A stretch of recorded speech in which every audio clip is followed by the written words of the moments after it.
welcome back to another episode of the Craig Chat Climbing Podcast. Today I have Tara on my podcast. Tara is a climber, a photographer, and just a general all-around great human. Thank you for being on. What were you telling me about your shirt? Yeah. I want this. For anyone that's just listening, Tara is wearing like a flannel button-down shirt, but she was complaining because it's not really fitting as well. My lats keep growing every year, and this is like a pretty old shirt, and I can tell a huge difference in my back. Yeah. I put it on today, and I was just like, oh. And I was like, you won't notice. It'll be fine. Yeah, it'll be fine. Just won't button it. It looks fine. Thanks. So Tara, aka Hulk Lats. How did you start climbing? Why are you where is the journey of your lats getting? Where do the lats begin? Where do the lats begin? I started about 5 years ago now. I think March is my 5-year anniversary. Okay, we started about the same time then. Really? Yeah. Cool. Yeah, Ascend had just opened in the South Side like a year previously, and one of my buddies was just like, hey, you want to go give this a shot and see what it's all about? And I was like, yeah, let's go check it out. The very first day I was there, I was like, oh, I love this. This is so fun. And I think it was probably like 2 or 3 times before I bought shoes and was all in, and I haven't really taken a break since. I just kind of started going and continued on. And then I just like met people at the gym and stuff, and they taught me how to go outside, and it's just kind of rolled through the normal progression of climbing. But how long did you climb inside before you went outside? And if you had to choose just one, if you had to just choose one, you can never outdoor climb or never indoor climb again, which would you choose? Oh, that's easy. I would definitely only outdoor climb. You would choose only outdoor? Oh yeah. Would you? So okay, I've thought about this question a while. Okay. If I really genuinely what makes my heart happiest, I'd choose outdoor. Mm-hmm. But realistically, what works with my schedule and like, I just want the most climbing in general. Yeah. I probably would have to choose indoor, which like makes my heart so sad. That's a good point though. If I got to the point where like I was working remotely. Yeah. And could live somewhere. Accessible. It would suck if I had chose indoor. Yeah. You like live next to this beautiful crag, and you're like, I have to go to the gym, like, guys. Oh, that genie really had bad timing. That genie. No, I don't know. Climbing outdoors is just like my happiest days. It would be really hard to say not to do that again. Yeah. And how long did you climb indoors before you? I think I only climbed indoors for like 3 or 4 months. And my buddy Ryan, I had 2 friends, Ryan and Kelsey, that were really big into my climbing at the beginning. They've since moved away, so sad. But they were like, you gotta go outside and try bouldering. And I was like, okay, yeah, that sounds great. I go outside and the rocks are so sharp, and they're like, I was getting shut down on like V1s, you know? Yeah. I was like, oh my gosh. Where'd you guys go? We just went to like McConnell's Mills and played around. And I think I went to Cooper's pretty quickly that year too. And I couldn't believe like how hard it was. And I was like, okay, it's time to get strong. It got me like really excited. But Ryan's the first person that took me out on ropes too and showed me how to do all that. And I remember he put me on like Masuko was one of my first climbs, which is an 11A at the new. Okay. And I just it beat me up so bad. So Masuko was always on my list to get like quickly like throughout the years. I was like, I remember being on Masuko and I remember how hard it was, you know. So that was like a good like tag of where I was. Like, where's that at? What crane is that at? It's at Whippoorwill. Okay. It's right along the water, yeah. Okay, so is it one of the ones that you can only climb when the water's down? Yeah, I think so, yeah. Yeah. Okay. It's really cool. It has so many different features to it. And it's pretty hard for an 11A, but it's like a really good climb. You should try it. Yeah. And there's one, it's called like No Name, that's a lot easier, that's to the right, that's really fun too. So if you ever want some fun 11s, go there and do those, yeah. But yeah, he got me into that, and that was like my first year was basically only climbing with those 2. And yeah, since then, definitely progressed, but but that was such a cool beginning because Ryan was so strong. So was Kelsey. Kelsey won the Steel Town Throwdown the first year they had it, and I was like, oh, I knew you were strong, but I didn't realize you were that girl, you know. Yeah. So it was cool to have them as my like leaders at the time. Yeah, it taught me so much. It's cool because like those people that are so good at what they do, and like it's almost nice when you don't realize it because. I was in a running group, and I ran with this lady, and I knew she was fast, but shout out Shuri if you're listening. I knew she was fast, but I didn't know how fast, and she would run marathons, and I didn't know what a good time was. I ran a marathon and I got around 4 hours, and I was like, okay, yeah, that's probably like decent, I guess. And then now that I work in the running industry, I look back at her time. She was running like 2.5-hour marathons. Whoa, dude. Like she was like right on the edge of like Olympic travel times, and I was like, and you're just like, hey, good job. I was like, oh my gosh, I ran with her. Like, wow, albeit really cool. I was like puffing and pantsing, and she was like, la, this is my, but like I was, so it's cool to like push yourself by getting to climb with people that are like good. Yeah, for sure. So you mentioned Steel Town Throwdown. So something cool that you've been able to see is kind of like the evolution of Pittsburgh climbing, because, correct me if I'm wrong, but Ascend opened 5 years ago. 6 years ago. Yep. So you've been kind of like an OG-ish. Yeah. What have you noticed about like the way Pittsburgh climbing has grown? And like, what do you think it's going to be like in the upcoming years? Or like, do you have any thoughts on that? Yeah, I mean, I think that climbing in Pittsburgh has really taken off since I first started. I mean, people were just like, what's climbing? Like, maybe we'll try Ascend. Like, same thing as me, you know, we're just all like, oh, rock climbing, that sounds cool. You know, like, we have no idea. And since then, I mean, it's huge in Pittsburgh. Everybody knows about the gyms. If people hear that I'm a climber, they're like, oh, cool, do you go to Ascend? Do you go to ICB? Where do you go, you know? So it's been cool just to see, first of all the gyms pop up. I mean, we have like 4 gyms now where we only had the one. And yeah, we just got the ropes gym. I think that's huge. I was so surprised when I moved here and there wasn't a ropes gym. I was very surprised. We were all driving like, excuse me, like an hour south to go to Gritstone all the time because we wanted to be able to train during the winters.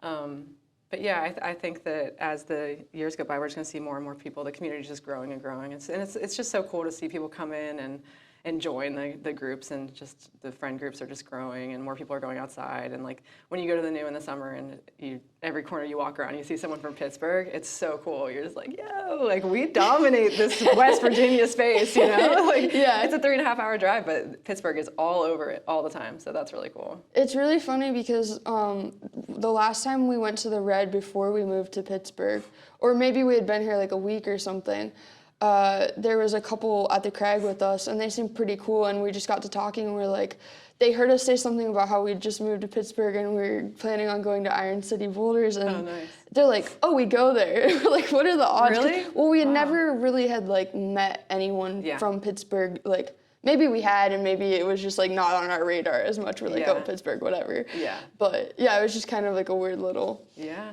People know about it now. You mentioned that more and more people are joining the community. It's always fun to like get to share climbing with someone else. Yeah. You have 3 kids. Yeah, I do. And so you've had the opportunity to get your kids into climbing and kind of share that with them. You've told me kind of how your kids are all very different in the way that they climb. Maybe talk a little bit about that, and then what's something that your kids have taught you about your own climbing? Okay. So yeah, but climbing for me, with my kids and without my kids, it's very different. Climbing days with my kids are like family days, hangout days. Like, I'm mostly prioritizing their climbing. Like, I'm belaying them and helping them through things. Or, you know, I have a 9-year-old, a 13-year-old, and a 16-year-old. Just turned 16. She's driving, folks. She just started driving this week. Let's not talk about it. She's gonna hear this and be like, "Wow." Said you're doing great. Yeah, she's awesome. Really good driver. Anyways, so climbing with Sid is one thing, because she's kind of like a friend, like when it comes to climbing, like just we go out together, we work on stuff together, and you know, it's more of that vibe. Climbing with the boys is more like me chasing them around and Mom, watch this, you know, so it's totally different. But when I don't have my kids, that's like training time, and you know, there's many times where I'm just like, you guys aren't coming tonight, I'm going to literally just train, I can't run around with you guys the whole night, you know. So there's two different setups with that situation. It's like mom mode or not mom mode, you know. Yeah. But yeah, what have they taught me? I mean, it's really cool to see Sydney specifically work through things. She has an ankle that doesn't work. She just can't point or flex one ankle. So she works around that so well, and just encouraging her and like watching her work through that and figure out new ways to do beta and like not give up on problems, even if it's very like right foot intensive. She'll still figure out a way to like step through and back flag or something, you know. And just seeing that in general is, awesome, and it just makes me feel like, oh man, if she's crawling up this climb and she has one bum ankle, like, like it gets me like super excited for her. But yeah, it's also it shows me how much of a bonding experience that climbing can be with people, because it's like you take them out and you just, I don't know, when you work through things and you go through emotions and you spend the whole day outside and you're in the fresh air and with your family. I mean, it shows you like the climbing isn't all about like being strong and grade chasing or whatever, and like a lot of climbing for me is like training and getting strong and getting excited about projects and things, but there's the other side of it that's just like the very nice hangout side and just being with people and being present, and I really like those days with them. They're really nice. You seem to have a really good balance of exactly what you just said, like the days that you're like going hard in the paint and then the other days where you're like hanging out.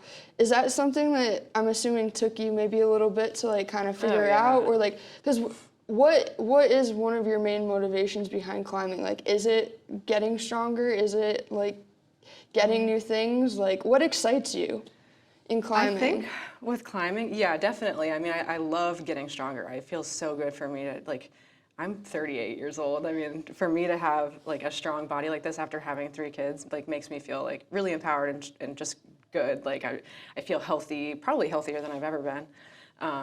And so that's a big part of it, is just like feeling good, like just physically, and it helps my mental for sure. If I'm having a hard, stressful day and I come climb, I leave, I'm happy, I'm fuzzy, like that's a huge part of it for me. But yeah, the balance part of it definitely took some time. It's hard when you're a mom to feel okay leaving your kids and being like, I'm doing this for me, I mean, there are full weekends where I'll go on a trip and be without them. But I feel like it makes me such a better mom when I get home, like, and everyone agrees. I mean, my kids feel the exact same way. Like, I come home, they're just like, yeah, mom's home, and she's in a great mood. Yeah. Now they're like, can I do a sleepover right now? Yeah, because like, you're sure, gonna say, yeah, sure. Yeah, have all your friends over. Let's Candy party. for dinner? Oh my gosh, yeah. Yeah, but when they were younger and I didn't climb and I didn't really have much going on for myself, I was definitely like different mentally and just not as happy of a person, and I felt like not bitter towards them, but like it's hard when you're home nonstop with young kids and you don't have a lot of socialization, you don't have a lot of adult time, Yeah. So this has been huge for me, especially socially, because like the gym nights are also my social nights. I mean, I hang out with people and have conversations with people the whole time I'm training. So that's definitely a huge part of it for me too. Just being a normal adult, Yeah. And being able to make friends at this age is awesome. A lot of people don't have an outlet like that where they can roll up and make 5 new friends in a night. I mean, climbing gyms are great for that. I tell all my non-climber friends, especially like single ones, they're like, I have no idea how to meet somebody. I'm like, go to the gym. There's so many people here. You'll talk to people like all night long. You'll meet friends, you'll meet boyfriends. Yeah. Okay, so you brought this up. I knew it was gonna happen here. So some people, and I don't know how you and Tyler met. Was it through climbing? Mm-hmm. Yeah. Mm-hmm. So some people have an opinion about this. They're like, I don't want to date someone that climbs because if it goes south, then it's going to be awkward at the gym. Yeah. I don't know how to feel about that. Well, for me, I want a partner who is into the things that I'm into. A huge part of my life is climbing. If I didn't date someone who climbed, I don't know when we would hang out. Literally though. Because that's what I want to do. And like my trips are based around climbing. If I had a boyfriend who was like, hey, let's go to the beach for 5 days and drink. And I'd be like, let's not. You go to the bar, I'll go to the crag, and our relationship would suffer. And that's just the truth of it. I tried dating somebody who was a really great guy before Tyler. And it was like a lot of movie watching and a lot of like downtime and, eating and, which is all great. Yeah. But that's not what I want to do. That's not what you want to do. That's just not my entertainment. Yeah. I'm way more active than that. And once I started saying like, I'm probably going to go to the gym tonight instead of come over and watch a movie, we're like, this isn't working. This isn't gonna, yeah. And unfortunately, that's just I think I would have to date a climber if it wasn't Tyler. Sorry, Tyler, it's gonna be you. But yeah. And I'm not really worried about the whole breakup thing. If it were to go south for any reason, I think Tyler and I would stay friends. Yeah. So it would be awkward, sort of, but also not. I think it's mature enough to handle it. I think it's interesting because it's like, I just have heard a lot about climbing gyms, and I'm like, so it's fine if you like meet someone at a bar and then it goes like you're still probably the likelihood that whoever you meet it's probably going to be a place that you frequent. Yeah. So, like, what? Are you just Plus, never going to try Pittsburgh. to... I mean, let's be real. I mean, I was at the DMV last week. I saw a guy from Run Club, you know? Like, yeah. I did not understand. People were telling me that when I moved here, you were going to know everyone really quickly. And I come from a town of 2,000 people. Yeah. So I did not believe them. Yeah, but right. it's very true. It is true, yeah. Especially with my job. Like, I meet so many people. And I'm like, how do I know you? I know that I know you, but I feel bad. That happens to me all the time. Okay, so let's talk a little bit about outdoor climbing, since it's clearly the love of your life. The love of both of our lives. Yeah. Where you started climbing at the New, originally? Outdoors? Yeah, that was my first like rope climbing. Yeah. Rope climbing and McConnell's Mills for bouldering. I think that was my first bouldering trip. Yeah. So where are other places besides there? Like, what's one of your best trips that you've had outdoors? And tell me a little bit about it. I mean, I can't lie. It was this one trip to Red Rocks in Vegas. It was, when was this? It was actually when Tyler and I started. That was like the spawning of our relationship. So my buddy Matt put together this trip of kind of like it was like a misfit crew. It was like a misfit Matt crew. He's like, hey, Matt was my buddy, and he's like, we had done trips together before for sure, but he was like, hey Tara, I'm thinking about assembling this crew. He's like, I got this guy Tyler that I've been climbing with, and I'd met him a couple times at the gym. He's like, I got this girl Annette, who's awesome, climbs with Tyler a lot. This girl Emily, I knew who she was, and then Brandon. And Brandon was one of Tyler's friends too. And so I didn't really know anybody there that well except for Matt. And I was like, oh, I'm totally in. That sounds awesome. Let's go. And we all just stayed in an Airbnb that was way too small for us. And we were all like, I think we slept like 3 deep in a bed. And like, it was like such a bonding thing. Like it just, all of us got so tight on that trip, and we were also, yeah, we had to, but also like we just loved it. We all left that trip feeling like, oh my God, these are like some of my best friends ever now. And you know, we all still stay in touch and stuff. But yeah, also just the climbing was very fun because Red Rock, have you climbed Red Rock? I haven't. You haven't? No, I want to. Man, yeah, so tell me about it. Yeah. Well, I mean, there's like this loop where all the crags are just right off the loop. I mean, less than 15-minute hike in, and there's just endless sport routes and any grade you could want, and they're all beautiful and they're all fun, and it's just like you can just bounce from one wall to the next, and it's just incredible.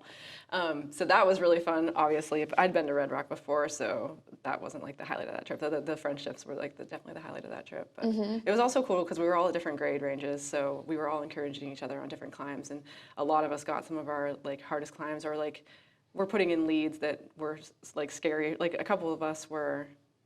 Our head games weren't super strong, and we were working on that, and that was really fun to encourage each other through that. So there's just a lot of memorable moments and a lot of taglines that came out of that trip, you know, like random ones that make no sense. Like so what? I wanted. You can't just leave it on that. Like, I'm gonna say one, but I'm not gonna explain it because it's not gonna make any sense. Oh no! Just kidding. It's a bad pan. It's a bad pan. We said it's a bad pan. We said that for like 2 years. Okay, I'll explain it real quick. I'll make it the fastest story of all time. I was making eggs for everyone, and the eggs stuck to the pan so badly for breakfast, and everyone was making fun of me. They're like, "You're a mom, you should be." And you said it's a bad pan, and it really was. Okay, it was not a non-stick. It's not my fault. Everyone was making fun of me so bad for saying it was a bad pan. So now, like, if anything were to like be bad, we called it a bad pan. It's a bad pan. Yeah. Like if anything's going on, it'd be like bad pan. Bad pan. Yeah. And it doesn't matter that it's not a pan. Yeah, it's just a bad pan. Literally anything. Yeah. Got it. Yeah. No, I definitely have had stuff like that too. One time we were in a group chat, and Jed was trying to say something was a spendy boy, like it was an expensive gym. Okay, yeah. The day pass was like $28, and so he said that's a spendy boy, but it auto-corrected to boo, and so now anytime anything's just like expensive or just like a lot, we're like, that's a spendy boo. It's like it literally makes no sense. No, but it's just a bad pan. Yeah. Bad pan. That's so funny. Every time we fall now out there, something like that route is just a bad pan. Yeah, exactly. See, you get it. Yeah. So, okay. What are you working on in climbing this year? Like, what are some of the things that you're excited about or that you've been doing? So since I started climbing, my goal was to get a 512 as far as like grades go. I was excited I felt like when I first started climbing, that was an unreachable goal. So I was like, that's going to be my goal to work up to 12s because I just felt like that was probably something I could get to eventually. I didn't know how long it was going to take me. And I crossed over that line last summer. Congrats. Thanks. It was really exciting for me.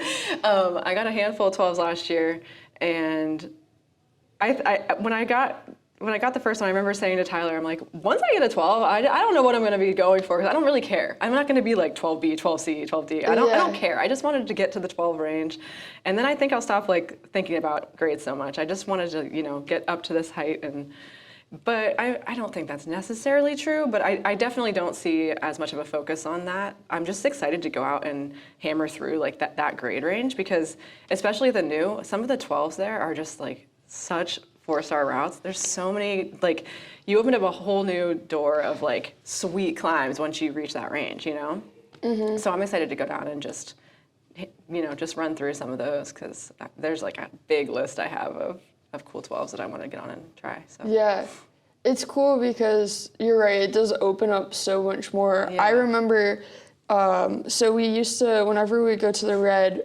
starting off, you go into Mountain Project and you filter like 5'9" and under, right? That's what we could climb. And then I remember at some point we added like 510A. Yeah. And then at some point, very like recently, I realized that I was filtering and including like 10Ds and like just starting to include 11As. And I was like, why do I feel like there's so many more routes to climb? And also I felt like the routes were a lot less busy whenever we went. Yeah. And then I realized like, oh, it's just because we just like opened up a new we unlocked a new level. Exactly, yeah. And so I was like, oh, that's cool. Yeah, I love it. Yeah, that's cool. So you're a photographer. Yes. That's your full-time job. Yeah, mostly weddings. Very different from climbing, but yeah. So how did you get into that? And tell people about what you'd like to do with it in the future, like photography in the future. I got into photography. I was an elementary school teacher before I started photography, and I started having kids, and I was taking photos of them, and I think I was telling you this story when we went to lunch. I got a decent camera when I was taking pictures of Sydney, and they were coming out really cute. And some of my friends were like, "Oh, I like your like natural, like not posed." Back when I started like 13 years ago, you took your kids to Penny's and you did portraits in their studios. Like I mean, that shows my age like hugely, but but the like natural like lifestyle type photo shoots weren't huge yet. And now they're like obviously what everyone does. But people started like calling me and be like, will you come over and take pictures of my kids? Like, I really like your photos that you've been putting up on MySpace or Facebook, whatever it was. On MySpace? Probably MySpace. Can I just say, I am so glad that MySpace is a ghost town because my MySpace, I don't get embarrassed, truly. I don't get embarrassed a lot. Yeah. I think that's something that gets embarrassed. Just delete them, please. I was in like 7th grade, so man. I'm sure yours was even worse. Yeah, mine was a little older. I had my kids on mine, Courtney. Yeah. Anyways, so people started asking me to take photos, and then I just started realizing like, oh, maybe this could like be a thing that I do, and I started trying to like get better at it, and I started shooting some couples, and then one of my girlfriends, this girl Stacy, was like, I'm getting married this summer, and I can't really afford a photographer, and I don't really care that much about my photos, but I want some. Would you mind doing it? And I was like, okay, I'll give this a shot. Okay, looking back at it now, horrible, but at the time being, I was like, this wasn't that bad. I think I could do this. And then I got a few more off of that wedding, and then it just kind of rolled, and now it's my full-time gig, and it's a sweet job. But when you've shot weddings for 13, 14 years, it gets a little monotonous, gets a little, I love weddings and I love my job, but it's very fun to shoot climbing in the off time. Let's put it that way. Yeah. So I would love for climbing to become a bigger part of my career, climbing photography to become a bigger part of my career, but you know, that's slow moving. And with having the kids, travel for me is harder. So I can't just like jump onto some group of people that like travels around and does this full time. I definitely can't do that yet. But I have shot for a couple brands now, and a couple of pros have had me shoot them. So that was really exciting. And, you know, when you get a check from La Sportiva, you're like, yes, yeah, dude, yes. That's feels cool. so good, yeah. Yeah, that's really cool. And I shoot a lot of the comps and stuff like that for the gyms and do like some of their content work. So, yeah. Yeah. That's where I'm at with it right now. But I would love to see it keep progressing because it's really exciting to me. Well, if there's anyone out there that's a climbing brand or you just want to have some cool climbing photos, hit me up. Hit Tara up. We'll talk about where you can find her at the end of the episode. Yeah, but yeah. Truly, you should look into it because she takes amazing photos. Oh, thank you. Tara and I were talking before this about how we're always behind cameras and no one ever takes our photo. Not in a oh, woe is me type of a way, but just like it started because I took a photo of Tara and she took a photo of me and we're like, oh my God, photos. It was funny. Yeah. But that is one thing that I do find funny is I always am filming, but I don't take a lot of photos. Like all the photos that I have are just stills from me filming, and I'm hoping that I can get some sort of shot. But okay, well I'll put that in my back of my brain. We should go out and shoot a day. That'd be fun. I love getting up on the wall and just shooting like people, like friends in the group while we're climbing. Yeah. Stuff. Do you so when you go outdoors, do you take your camera and shoot pictures? Do. Okay. Yeah. How do you feel like that sometimes takes you out of the moment of climbing, or like if you're say you're projecting something, you're really like it's a try hard day, you're like, okay, we're not doing the camera thing. Yeah, I have different days outside. Sometimes I'll go out and I'll just be with Tyler and we'll be projecting all day.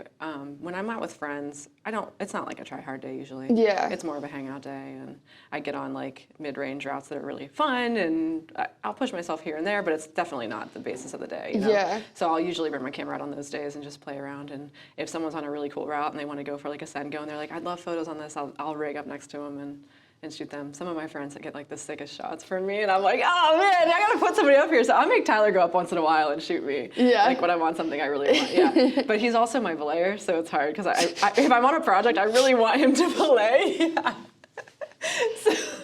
So I'll take the belay over the photos. But here and there, I'll get some cool ones from somebody that wants to go up and help me out. Why? Is it a trust thing with the belay thing? You just trust him the most, or is it because he knows how to belay? Like, why do you like him belaying you specifically? I don't think this is talked about enough. Yeah, I mean, it's him and it's also my friend Matt. Those are my two people that I think trust the most because I've been climbing with them the longest. But yeah, when you belay someone, this is something I tell somebody when I'm teaching them how to lead belay.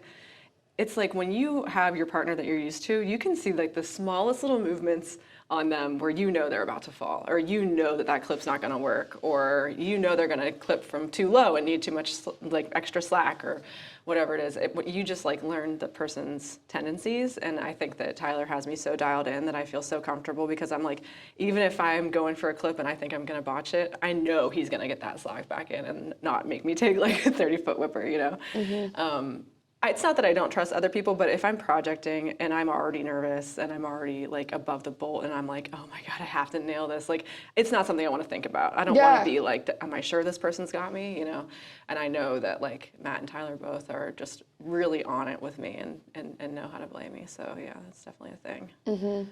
Yeah, so I never realized how much trust and like comfortableness Jed made me feel in belaying until I had one of my friends that, by the way, this is my best friend. Yeah. So obviously I trust her. Yeah.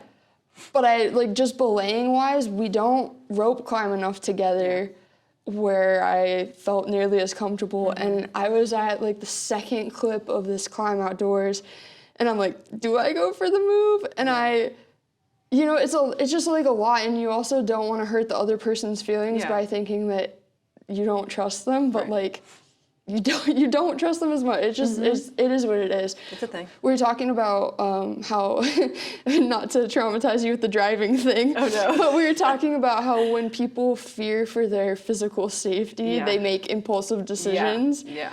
I think that's one of the things like about climbing Absolutely, is like you just have to protect your physical safety. Yep, for sure. What's something that you've seen in climbing media lately that has been inspiring to you or you thought is really cool? Like books, podcasts, movies, photos? Something that stands out to me from this year is Joel Brady and Andrew Lake's Seneca route. Have you seen that? No. So like last year they went down to Seneca Rocks and they found this route that's like pretty slabby, very slabby. It's like a 514B, I think. And they were looking at it and they were like, I think we could find a route on that. And they did, and they bolted it. And oh, they bolted it? They bolted it. They made at Seneca. They made the route, and they sent it up last year, and it was just incredible watching them like work through that and like because it was a whole thing. Like as they were doing it, you were watching and like, have you sent it yet? Have you sent it yet? You know, and you're seeing like I remember Joel posting a picture where he was like on this crimp and his finger just looked ridiculous, and you're like, oh my god, like he's gonna actually make it through this thing, and they did. So that was something that I thought was really cool for sure. And they're, you know, I see Joel at the gym, you know, so it's cool that he's just like someone that's around. I don't know him. You don't know who Joel is? No, I don't know Joel. Wow. You got to meet him. Yeah, no, I want to now. That sounds really awesome. Was it like a single pitch or multi-pitch or what was the route? I think it's just a single pitch sport route. Okay. They named it Green Magic, maybe something like that. Green Magic. I don't know. You'll have to double check the name. I'll try to include a link or something to that route in the description. Yeah, there's like an article on them in Highland Outdoors this month, and there's like a whole YouTube thing on it, and you'll find a bunch of stuff on it if you look it up. It's really cool. That's cool. Yeah. And so they bolted it and they got the first ascent on it? Yeah. That's super sick. Yeah. Do you have any interest in route developing? No, not really. No? I don't think so. Okay. That's just not something that like, I don't think so. It's just not your thing. No. Yeah. No, I was just curious. I think that I have interest in I'd like to try it and see what it's like, but I don't know if I necessarily have the type of brain that sees routes when they're not there. I gotcha, yeah. But obviously we're so grateful for people that do. Oh yeah. I'll just leave it to them though, I think. Yeah. I also don't think I'd want to be responsible for like placing bolts and then like what if I did a bad job and someone's climbing on my route? You know what I mean? Like I don't know. There's a route at the new, not to call out whoever bolted this because I'm thankful that you bolted this, but it's called Mystery Keyhole, something like that. It's a 5'9", but there's a section where it's like under a roof and then you have to go up through a chimney type thing. And the bolting I think whoever bolted it must have had long arms because the bolt is just like about a foot and a half far to the right. Yeah.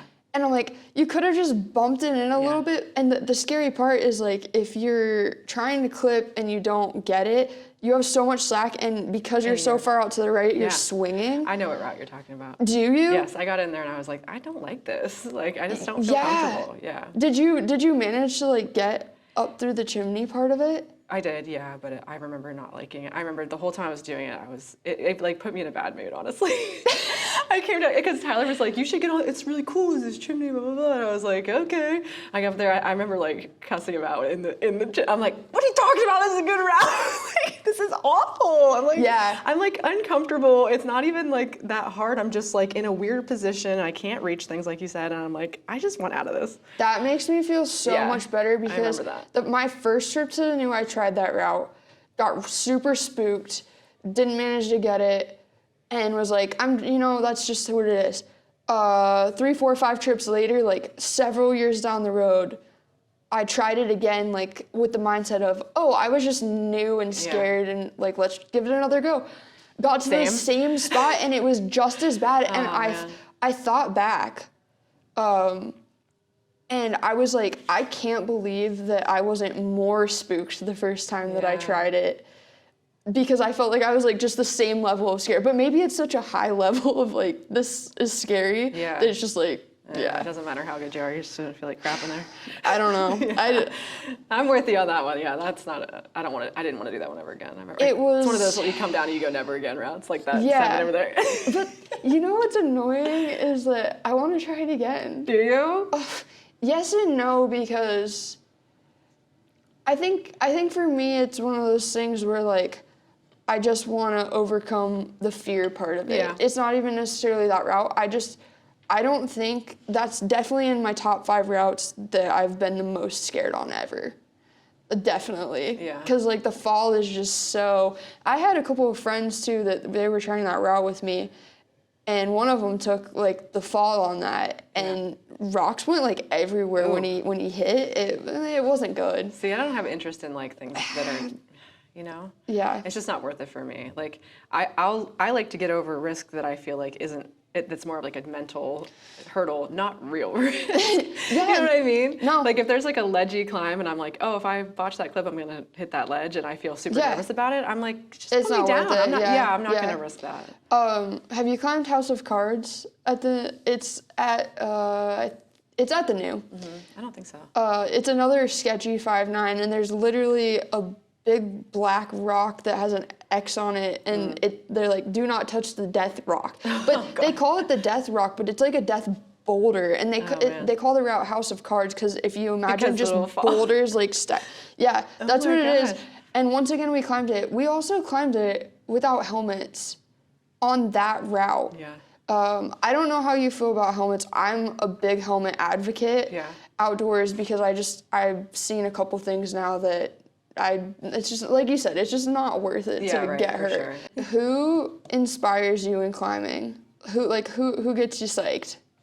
So I was thinking about this one because I got this question earlier, and I was like, this is an interesting one for me because my first go-to with this question would be like a pro or something, or like someone who's doing something gnarly, or like a Joel Brady type, they're definitely inspiring as heck, for sure.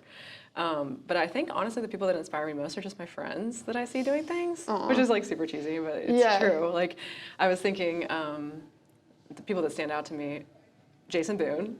He's a big grizzly bear type dude who climbs crack, and I've seen him in these offwits with his whole body in there, just like growling up these cracks, growling, like body in, like doing this, and I'm like, that is awesome! Like I can't believe he can get his body up that. That is so freaking sweet. So he stands out to me. My friend Adam stands out to me this year because he took a fall on trad last year. And we're talking about going down to the New in a couple of days here, me and him. And I was like, how do you feel? Like, how's your mental? And he's like, dude, I'm good. I'm gonna go for it. Whatever. And I was like, that's awesome. Like, he took a big fall where he could have gotten very, very hurt, pulled a couple pieces of trad gear, and busted up his back real good. And he's already back. And he's not even he would literally set me a trad route he wants to put up. And I'm like, that's awesome, dude. Like, I'm so stoked for you for that. Aside from those two, like just my regular crew inspires me a ton because we've been through this journey for a few years together, and we're all like working on like improving and getting stronger together. We sit at the pull-up bars and rep out pull-ups and do fingerboarding together and stuff. So watching my friends get things that they have been working on is like huge. I'm just like, yes, dude. I get so stoked for people, and we literally happy cry for each other sometimes, like while we're on projects and things, and that's just huge. It's so cool. Like, I echo your sentiment about like it's very cool to watch pro climbers, and I think that like if you got to climb with them regularly, you would feel just for sure. like, yeah. But yeah, just supporting people and seeing how hard they try. Mm-hmm. I think that's the cool thing about climbing is like it's hard for everyone because even if you like. You're like, oh, cool, I can climb this now. Let's go climb something harder. Yeah, right. Like, it's just always hard. Yeah. You're always, like, to some extent beating yourself up because you can't get this or that, or, even the people with the best mental attitude around climbing in the world are still, like, a little frustrated they can't get up whatever they're trying to get up. For sure, yeah, everyone's level is their own level. Yeah, it's cool. Yeah. Well, is there anything else that you wanted to talk about on this here podcast? This year podcast. I don't know. I didn't think about any additional topics. Fail. Are you gonna put a big stamp over my face right there? Yeah. This is the part, like, you know, in a job interview when they're like, well, so do you have any questions for us? You're like, nah, I think I'm good. Not really. No, that's totally fine. I want to say thank you for coming on. I really appreciate it. Tara so graciously, like, I was like, hey, really last minute, but do you want to come on in the podcast in like a day? And she's like, yep, I'll be there. So I appreciate it. You're easy to chat with, so it's not a big deal. Yeah. Another lunch with you, basically. Yeah. We don't have any pad thai this time, but we need to go get more pad thai. We do. With that, thank you so much for listening. We're gonna go get pad thai, and we'll catch you on the next one. Peace. Thanks so much for listening to episode 14 of the Crag Chat Climbing Podcast. If you'd like to learn more about Tara and her photography, you can check her out on Instagram at TaraBennett13 or online at tarabennettphotography.com, and you can find all that information and more in the show notes. Thanks again for listening, and stay hyped.